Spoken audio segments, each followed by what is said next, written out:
Hello dear students, welcome to the third part of our chapter Fiber to Fabric.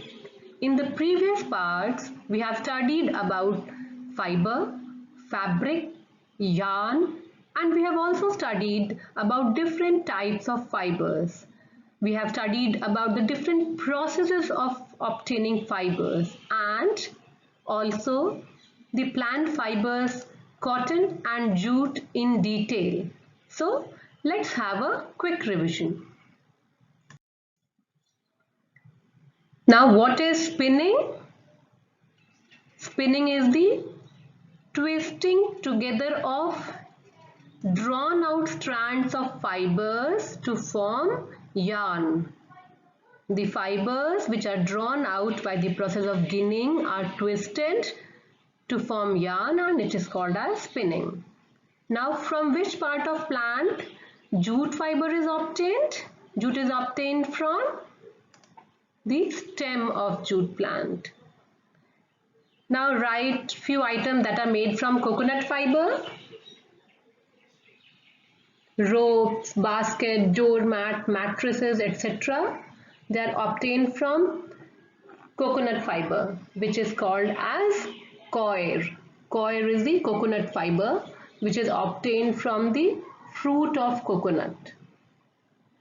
How is spinning done on large scale? Spinning is done on large scale with the help of spinning machines. Now, where jute is grown in India? Jute is grown in West Bengal, Assam, Orissa and Bihar. And which state is the largest producer of jute in India? It is West Bengal. Now write any four fibers or tell any four fibers that are used to make clothes. Cotton, silk, nylon, wool, polyester, rayon, etc. Now you have to state true whether it is true or false. Cotton is a plant fiber. True or false? It is true. Now jute is an animal fiber. True or false? It is false because jute fiber is obtained from the stem of jute plant. Now wool is obtained from a plant source. Is it correct? No, it is false because wool is obtained from animals like sheep, goat, camel. So it is an animal source. Now silk is obtained from animal source. Correct or not? It is true. Flax is a kind of natural fiber. True or false? It is true. Flax fiber is obtained from the stem of flax plant. So it is a natural fiber. Now we have studied about the process how fabric is made using cotton. So first we have studied that cotton balls are there in the fields and we obtain cotton fibers from cotton using a process called as ginning. The process is ginning and by this process the fibers are separated from the cotton seeds. Now then cotton fibers are converted to yarn using or by the process of spinning and then fabric is produced. Our cotton fabric is produced from the yarns by two processes and the processes are weaving and knitting. In weaving we use two yarns together, two sets of yarn together to make the fabric, while in knitting single set of yarn is used. Now history of clothing material. So in ancient times people were not civilized and they used to live in forest without any clothes. But with the lapse of time and To protect their bodies from harsh climate, people started covering their body using the bark and leaves of trees or animal skin and fur. And gradually they learned to twine grass and fiber of trees and weaved it to make longer pieces which they used to cover their waist as modern skirts. They also learned to twine the animal hairs to make robes-like outfit. So these were the clothes. These were the clothes which an ancient man used to wear, and it were made from the skin of animals, fur of animals, and bark of trees and leaves. After learning the agriculture, people started to grow plant materials to make clothes like cotton, flax. They were grown to make clothes. People of China and Egypt, they started to make clothes from cotton. In ancient period, when stitching was not known, people simply draped the fabrics around their different body parts and tied it. Like here, they have tied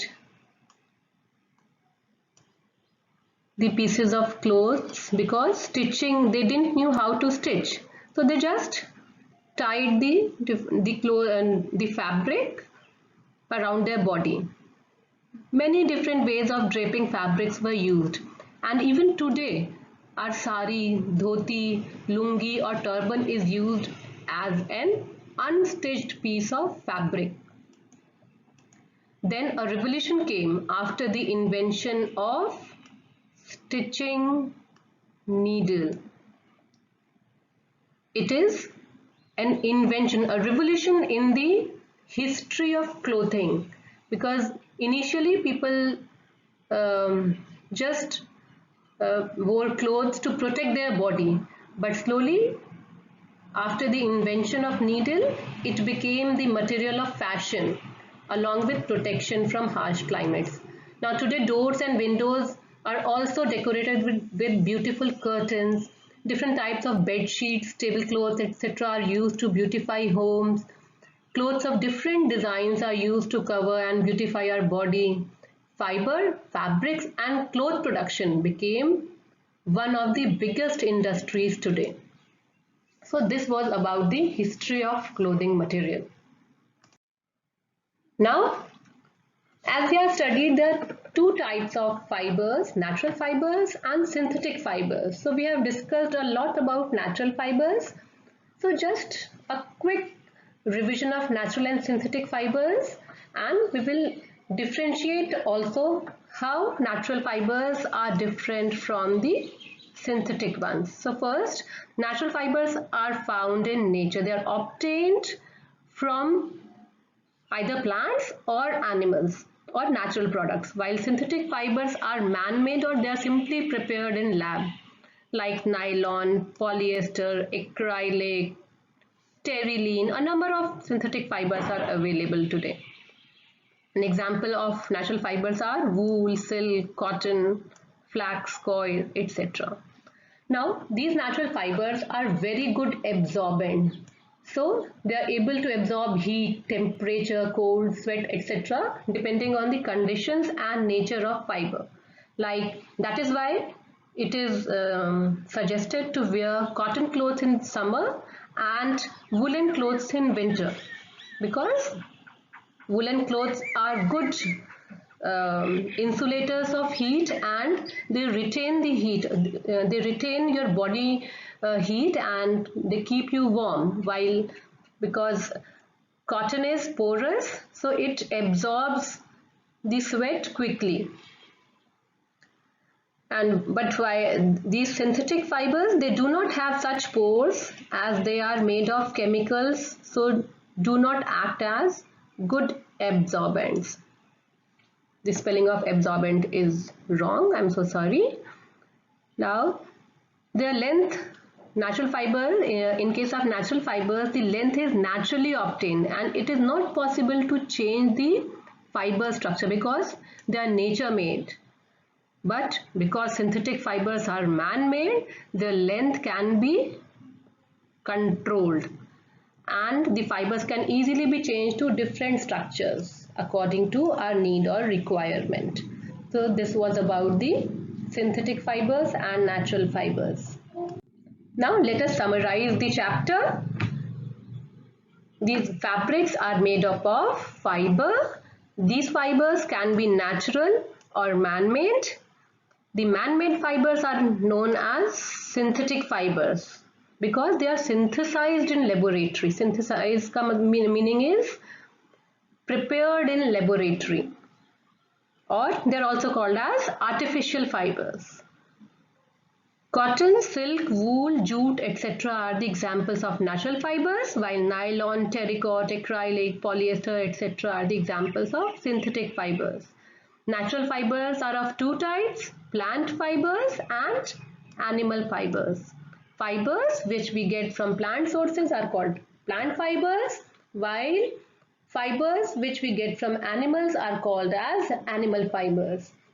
So example of animal fiber is wool and silk, and example of plant fiber is cotton, jute, flax, coir, etc. Now fibers are pulled and twisted to make yarn, and yarn is used in making of fabrics. There are mainly two methods of making fabrics using yarn: weaving and knitting. And we have discussed that to produce yarn from fiber, the process is called as spinning. By using spinning, fibers are converted into yarns. In weaving, two sets of yarns are arranged together to make fabric, while in case of knitting, only one yarn is used. And this weaving of fabric is done on looms, and these looms can be either hand operated or power operated. Hand operated looms are called as hand looms, while power operated looms are called as power looms. In ancient times, people used to cover their body with bark of trees, long leaves of trees, animal skin and animal fur. This was all about the chapter. In the next turn, we will discuss the NCERT question answers and some extra questions. That's all for today, students. Have a great day, revise the chapter well and stay happy. Thank you, students.